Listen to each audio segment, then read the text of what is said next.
Nous sommes le 5 avril 1992 quand Sylviane Cass va se faire assassiner. Ce jour-là, toute sa famille était partie au cinéma et quand ils rentreront, ils retrouveront leur mère et leur femme décédées dans la chambre parentale. Pendant un long moment, son mari va être vu par la justice française comme le suspect idéal.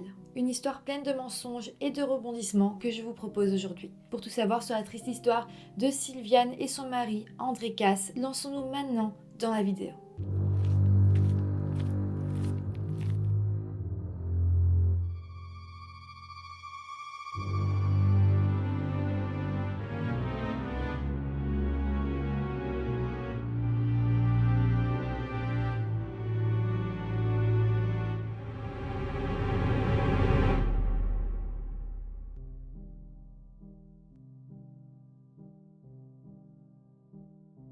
Hello tout le monde, j'espère que vous allez bien. On se retrouve aujourd'hui pour une nouvelle histoire un peu spéciale. Il s'agit ici d'une faute judiciaire, mais vous allez en apprendre bien plus dans cette vidéo par rapport à André Cass et au meurtre de sa femme. Juste avant de commencer la vidéo, je vous rappelle juste de vous abonner à la chaîne si ce n'est pas encore fait. Vous pouvez aussi vous abonner à mon compte Instagram. Et puis maintenant, lançons-nous dans la vidéo. André Cass est un promoteur immobilier décrit comme un homme un peu décalé avec une personnalité hors du commun. En fait, l'homme était parti de rien mais a connu une carrière flamboyante dans l'immobilier. Il va même fonder une dizaine de sociétés immobilières. Il est marié à une femme du nom de Sylviane et ensemble ils ont 4 enfants.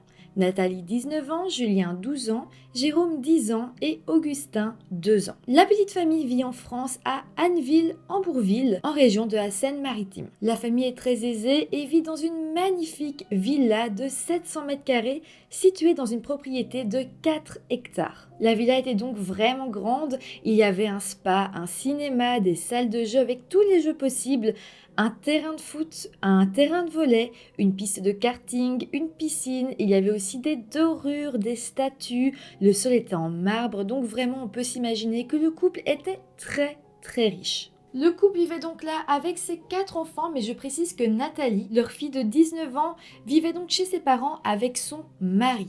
Alors toute cette richesse faisait que André avait une mauvaise réputation et suscitait la jalousie de tout le monde dans la région. En plus de ça, il était très connu pour avoir une sexualité qualifiée à l'époque de débridée.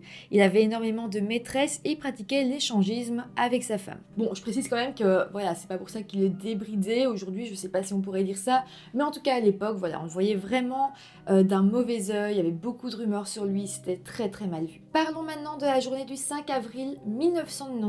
Ce jour-là commence comme tous les autres. Le couple André et Sylviane se lèvent un petit peu plus tôt que leurs enfants et préparent le petit déjeuner en attendant qu'ils se réveillent. Une fois tout le monde réveillé, tout le monde déjeune ensemble et Nathalie, donc la fille la plus âgée, 19 ans, propose à ses frères d'aller voir un film au cinéma. Les parents acceptent de les amener au cinéma en voiture car dans le village il n'y en a pas, donc ils vont les emmener à celui de Rouen qui se situe à une trentaine de kilomètres de chez eux. La séance est à 16h30, donc vers 15h30, la famille se prépare et monte dans la voiture. Mais au dernier moment, Sylviane, la mère, ressort de la voiture en disant qu'elle n'a finalement pas envie d'y aller. Ses enfants et son mari André insistent un peu, mais Sylviane dit qu'elle est vraiment fatiguée et qu'elle a envie de rester à la maison pour se reposer. Le reste de la famille s'en va alors en laissant Sylviane toute seule à la maison. Selon certains témoignages des voisins, ils auraient ensuite vu Sylviane prendre la voiture 15 minutes après et suite à d'autres témoignages, elle se serait rendue du côté de Rouen pour aller y acheter un tableau. Après ça, on ne sait pas vraiment ce qui s'est passé, donc oui, elle est rentrée chez elle, mais la suite, nous ne le savons pas. Faisons maintenant un bond dans le temps. Il est 19h10 et André et ses enfants rentrent de leur séance de cinéma. Le portail de leur propriété s'ouvre, ils roulent jusqu'à arriver devant la maison et là ils se rendent compte que la voiture de Sylviane n'est pas là. Bon, là ils s'inquiètent pas vraiment, toute la famille se dit que leur maman est sans doute partie voir une amie. La famille rentre alors dans la maison et là ils vont faire une deuxième découverte qui va quand même pas mal les inquiéter. Sur la table du hall d'entrée, ils vont découvrir le sac de Sylviane tout retourné comme s'il avait été fouillé et laissé là. C'est à ce moment-là que Jérôme, son fils, panique. Il monte en courant dans la chambre de ses parents et fait alors la macabre découverte du corps inanimé de sa maman. Il se met alors à crier que sa maman a été tuée et redescend alors avec le reste de sa famille. C'est ensuite au tour de Nathalie de monter voir ce qu'il se passe dans la chambre et elle aussi tombe nez à nez avec le corps de sa mère. Sylviane est en fait allongée sur le dos au sol dans une mare de sang. Elle a un fil de téléphone autour de son cou, fil qui semble avoir servi à l'étrangler. Elle a aussi une carabine posée sur elle et on peut discerner qu'elle a été attaquée au niveau de la poitrine. En tout cas, elle enseigne beaucoup. C'est 30 minutes plus tard que la police arrive sur les lieux. Ils vont alors se dire qu'il s'agit d'un cambriolage ayant mal tourné. La maison a été fouillée et plusieurs objets de valeur avaient même disparu. La police va alors fouiller la maison et ils vont être assez surpris de découvrir du sang dans d'autres pièces de la villa. Par exemple, en bas des escaliers de la cave, ils ont découvert une assez grosse quantité de sang. D'autres traces ont aussi été découvertes dans la cuisine puis dans les escaliers. Et des balles ont même été retrouvées dans les murs. C'est alors que, avec tous ces éléments, la police va élaborer un premier scénario. Selon eux, au moment où les voleurs sont rentrés dans la maison, Sylviane était à la cave. À ce moment-là, elle entend quelque chose et remonte alors vers le rez-de-chaussée. Elle surprend alors les voleurs qui la jettent en bas des escaliers de la cave. Là, la tête de Sylviane aurait claqué contre le sol, elle se serait mise à saigner beaucoup et les voleurs se seraient dit qu'elle est sans doute décédée. Ils auraient refermé la porte de la cave et seraient repartis voler. Sauf que Sylviane à ce moment-là n'était pas décédée et donc elle serait remontée par les escaliers pour essayer de s'en sortir. On pense qu'elle aurait ensuite été dans la cuisine, puis aurait pris l'escalier pour remonter dans sa chambre car elle sait qu'il y avait justement une carabine là-bas que son mari avait cachée. Après ça, elle serait sortie de la chambre avec la carabine, aurait essayé de tirer sur le voleur, mais elle se serait loupée, elle n'aurait pas réussi à bien viser, ce qui explique les balles retrouvées dans le mur. Ce serait justement à ce moment-là que le deuxième voleur serait arrivé derrière elle avec un fil de téléphone et l'aurait donc étranglée à ce moment-là. Pour être sûr que Sylviane était réellement décédée, il se serait donc servi de sa propre carabine pour lui tirer 3 balles dans la poitrine. Après ça, les voleurs auraient donc cherché à s'enfuir le plus vite possible et auraient pris la voiture de Sylviane pour s'enfuir. Bon, ça c'est le tout premier scénario, et d'ailleurs, moins d'1 heure après que les gendarmes aient été appelés, la voiture de Sylviane est retrouvée dans une cité près de Rouen. La voiture n'avait plus d'essence et les voleurs auraient donc dû l'abandonner. Les policiers vont donc interroger les passants et 3 personnes d'une même famille vont expliquer aux policiers avoir vu quelque chose. Ils diront avoir vu un homme sortir de cette voiture et s'enfuir. L'homme était seul. Ils vont même réussir à le décrire de manière assez précise au point que grâce à eux, un portrait robot va être dessiné. Selon eux, il s'agirait d'un homme entre 20 et 25 ans, assez grand, le visage fin, les cheveux crépus et typé Afrique du Sud. Donc les policiers vont bien écouter ce témoignage et après ça, ils vont être assez convaincus que les meurtriers, le ou les meurtriers, viennent de cette cité en particulier où la voiture a été retrouvée. Ils vont donc se mettre à interroger chaque personne entre 20 et 30 ans résidant dans la cité et ayant déjà un casier judiciaire. Parmi eux, ils vont interroger un certain Abdel Benjiriou qui semble correspondre au portrait robot. Une perquisition va même être faite dans son domicile, on va y retrouver beaucoup de bijoux très chers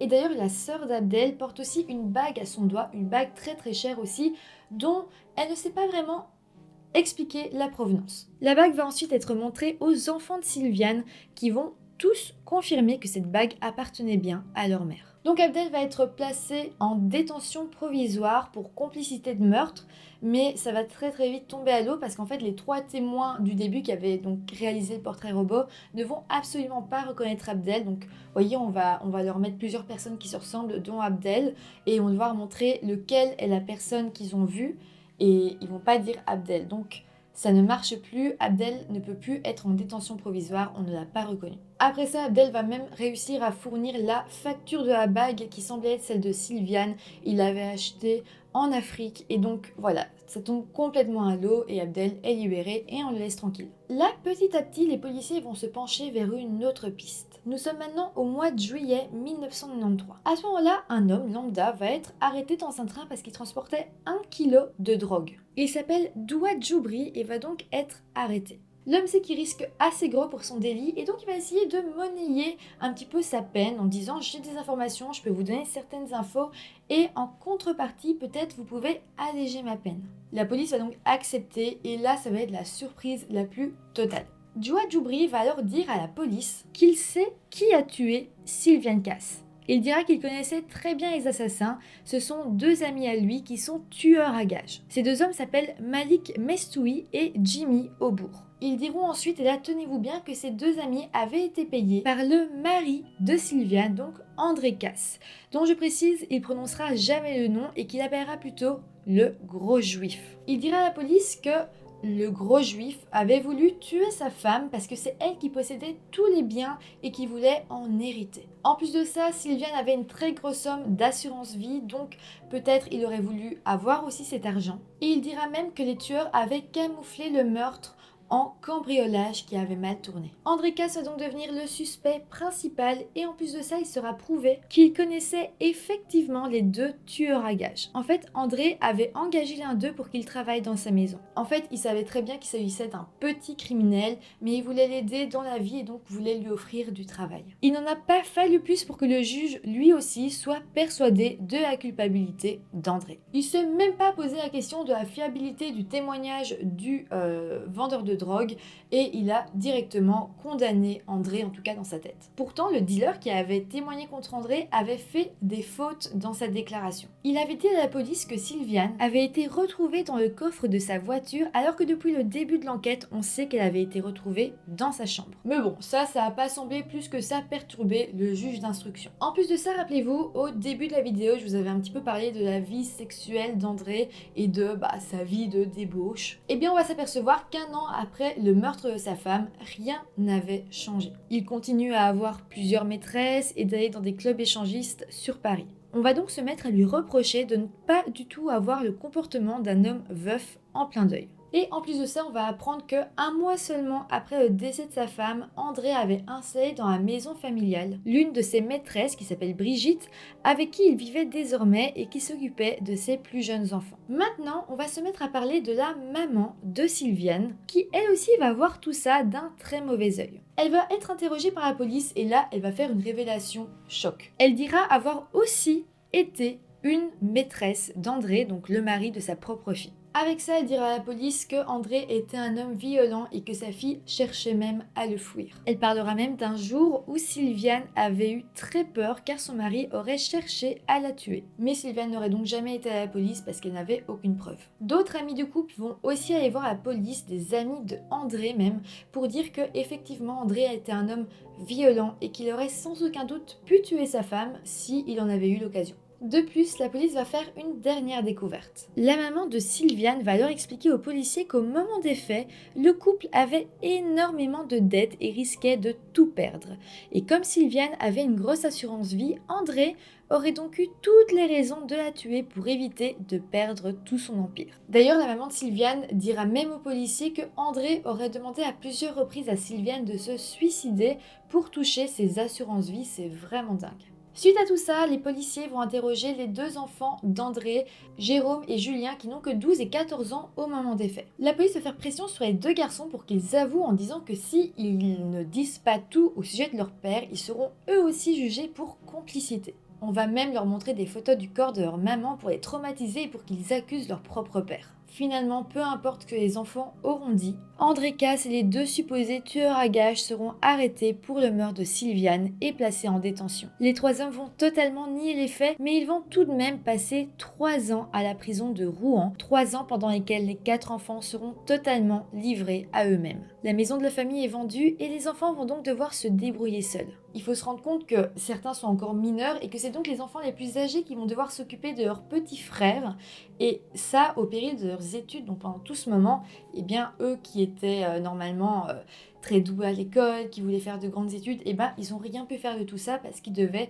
s'occuper de leurs frères. Nous sommes maintenant au mois de juin 1996 et là il va se passer une chose assez folle. En fait, le dealer à l'origine de tout, Douad Djoubri, qui a accusé André et ses deux amis d'être des tueurs à gages, va revenir sur ses accusations et va avouer avoir tout inventé dans le but de se venger de Malik Mestoui suite à une dispute que les deux avaient eue. Suite à ça, les 3 soi-disant coupables vont être libérés et n'auront plus aucune charge contre eux. Donc ça vraiment, c'est vraiment dingue et tout a été super vite. Mais là, encore plus dingue. Quelques jours plus tard, les 3 suspects sont de nouveau arrêtés et de nouveau remis en prison. Cela va durer 1 an et puis un jour, il va y avoir un tout nouveau procureur de la République qui va reprendre le dossier depuis le début. Et là, ce procureur va se rendre compte qu'il n'y a aucune preuve formelle contre André Casse et les deux soi-disant tueurs à gages. Il va aussi se rendre compte que sur la scène de crime, rien ne semblait correspondre à un meurtre organisé. On va vite se rendre compte que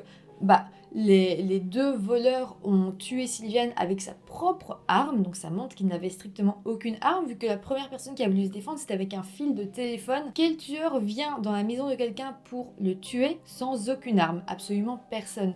Donc ça prouve que les gens n'étaient pas là dans le but de tuer. En plus de ça, si leur but était réellement de tuer, ils auraient prévu quelque chose pour s'enfuir très vite. Or là, ils n'avaient rien prévu au point de devoir voler la voiture de Sylviane dans le but de s'enfuir le plus vite possible. Donc vraiment, ça prouve que rien sur la scène de crime montrait que c'était un meurtre organisé. En plus de ça, le nouveau procureur va comprendre que Sylviane avait des dettes et que l'argent de son assurance vie ne serait jamais revenu à son mari, mais bien à son créancier. Or, c'est vrai que son mari a touché l'assurance vie, d'ailleurs il ne s'y attendait pas, et que la banque en fait avait fait une erreur. Ils ont d'abord envoyé l'argent à André Casse avant de se rendre compte que l'argent revenait en fait au créancier de Sylviane. Et ça, André le savait, il savait même que si lui et Sylviane venaient à décéder, ses enfants ne toucheraient strictement rien, vu qu'ils avaient tous les deux des dettes. Ce qui rend alors le seul mobile du crime, qui était donc l'argent, complètement faux, vu que André savait qu'il allait rien toucher, et le témoignage des amis aussi totalement faux, parce que André ne s'était jamais montré violent avec sa femme auparavant. Grâce à ça, André Casse, Malik Mestoui et Jimmy Aubour vont enfin être libérés en 1998 dans le plus grand secret pour éviter de déchaîner les médias. Malheureusement, même s'ils sont enfin libres,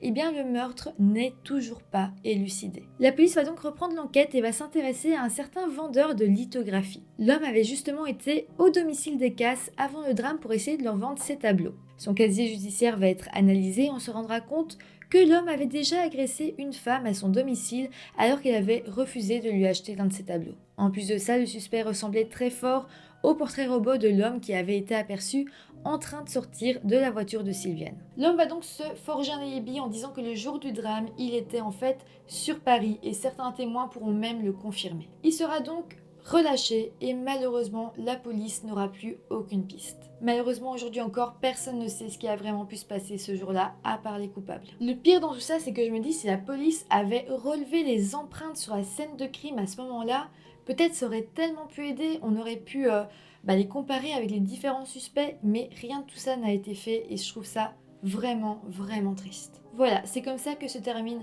cette histoire. Je la trouve vraiment tragique pour toute la famille, pour Sylviane qui a été atrocement assassinée, pour son mari qui a été vu comme un coupable pendant des années, pour les enfants qui ont dû vivre avec ça et qui se sont retrouvés sans rien, sans parents, sans personne et qui sont restés seuls entre eux et qui ont dû veiller les uns sur les autres alors que de base ils avaient une belle vie. Je trouve ça vraiment atroce comme histoire. Enfin voilà, c'est comme ça que se termine cette vidéo. J'espère que l'histoire vous a intéressé et touché. Si c'est le cas, n'hésitez pas à mettre un petit pouce en l'air, ça fait toujours plaisir et ça soutient la chaîne.